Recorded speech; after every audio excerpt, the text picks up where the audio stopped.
Au nom du Père et du Fils et du Saint-Esprit. Amen. Lecture du livre des Actes des Apôtres, chapitre 4, des versets 32 à 37. La multitude de ceux qui avaient adhéré à la foi avait un seul cœur et une seule âme, et personne ne se disait propriétaire de ce qu'il possédait, mais on mettait tout en commun. C'est avec une grande force que les apôtres portaient le témoignage de la résurrection du Seigneur Jésus, et la puissance de la grâce était sur eux tous. Aucun d'entre eux n'était dans la misère, car tous ceux qu'ils possédaient, des champs ou des maisons, les vendaient et en apportaient le prix pour le déposer aux pieds des apôtres. On en redistribuait une part à chacun des frères au fur et à mesure de ses besoins.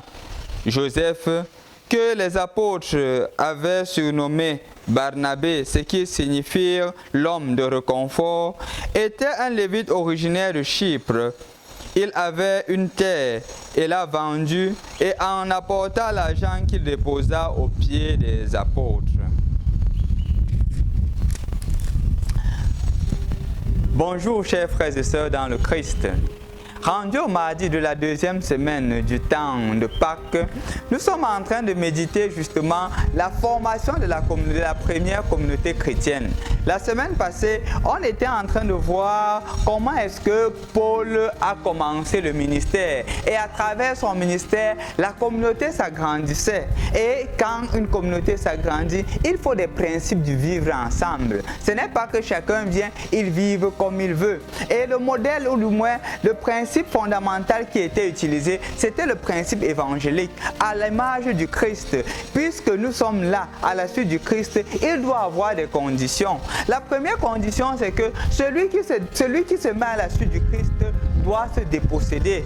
Comme disait quelqu'un, pour être avide de Dieu, il faudrait se vider de soi. Et c'est ce qui commence, c'est ce qui habite d'abord les apôtres. Ils commencent à dire que mais si c'est ça, dans une communauté, si nous parlons de fraternité, l'autre ne doit pas être dans l'abondance et l'autre dans la faim. Ce n'est pas ça la communauté. Et donc, qu'est-ce qui se passait? Chacun se dépossédait de ce qu'il avait. Il portait et il mettait au service de la communauté. Et justement, personne ne se disait propriétaire de quelque chose. Et justement, le confrère qui n'avait pas ou le frère qui n'avait pas pouvait venir prendre. Et c'était ce qui faisait la beauté de la vie communautaire, la beauté de la première communauté chrétienne. Et on nous présente aujourd'hui un modèle, Barnabé, qui signifie homme de réconfort. Qu'est-ce qu'il fait? Il adhère au christianisme, il prend sa terre, il vend sa terre et il vient mettre l'argent au service de la communauté. C'est ça la vie chrétienne, une vie de dépossession, une vie de non-attachement. Chers frères et sœurs dans le Christ, nous avions vu pendant les périodes de carême, spécialement avec la situation de Judas, que c'est l'attachement au bien matériel qui pousse à ce qu'on trahisse Jésus. C'est l'absence de dépossession de soi, quand tout est centré sur toi, quand je veux tout pour moi-même, qui amène à trahir Jésus. Et donc la première communauté chrétienne se rend compte que si je veux être fidèle à Dieu, si je veux être fidèle à ce Jésus qui m'a séduit, je dois me déposséder. Ce n'est pas idéaliste, ce n'est pas utopique, parce que ça se vit.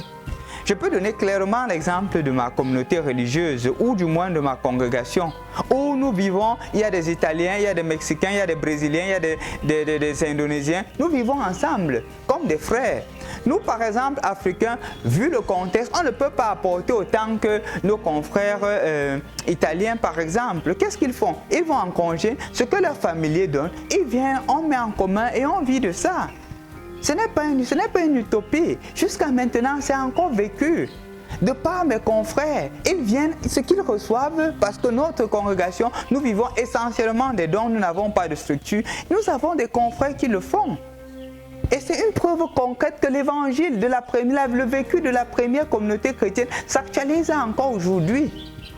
Et donc, mon frère, ma soeur, tu ne peux pas, si tu n'es pas religieux, dis vendre tout ce que tu as, comme par exemple Saint François d'Assise, mais tu peux t'efforcer au maximum à être généreux, parce que c'est dans la générosité que le Seigneur se manifeste.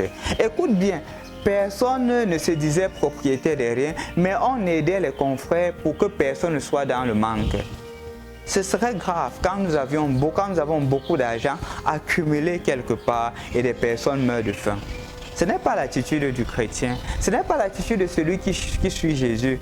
L'attitude de celui qui suit Jésus, c'est que je trouve dans la misère de l'autre ma propre misère. Je trouve dans la souffrance de l'autre l'image du Christ qui dit « j'ai soif », l'image du Christ qui me dit « j'ai faim ».